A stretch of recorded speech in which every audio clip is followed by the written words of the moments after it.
اگر پاکستان اور بھارت کا موازنہ کیا جائے تو ایک سوال بار بار سامنے آتا ہے، آخر امریکہ کے لیے زیادہ اہم کون ہے، بھارت یا پاکستان؟ اس سوال کا جواب جاننے کے لیے ہمیں کچھ سال پیچھے جانا پڑے گا۔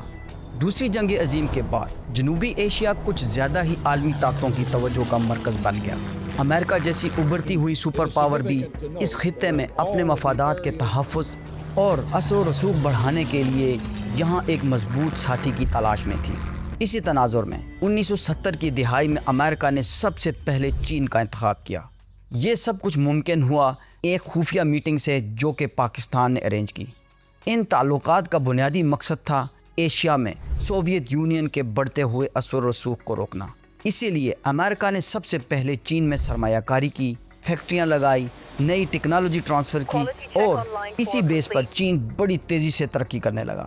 لیکن کچھ ہی عرصہ بعد امریکہ کو یہ احساس ہوا کہ چین طاقتور تو بن رہا ہے مگر وہ امریکہ کے لیے کسی بھی ریجنل وار کا حصہ نہیں بنے گا۔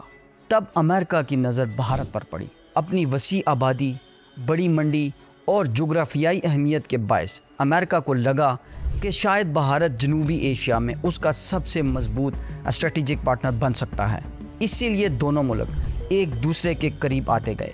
کئی دہائیوں تک امریکہ اور بھارت کے تعلقات مسلسل مضبوط ہوتے رہے اور بھارت کو جنوبی ایشیا میں واشنگٹن کے اہم اتحادیوں میں شمار کیا جانے لگا۔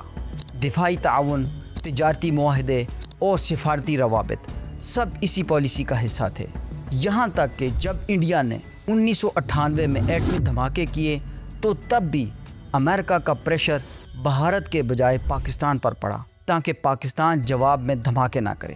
اسی سپورٹ کے نشے میں چور بھارت کے لیڈرز نے الیکشن میں پاکستان مخالف چورن بیچنے کے لیے پاکستان پر ہی آپریشن سندور لانچ کر دیا، اسی امید میں کہ ہم پاکستان پر حملہ کریں گے، اور US انڈیا فرینڈ شپ کے چلتے پاکستان جوابی حملہ بھی نہیں کر پائے گا۔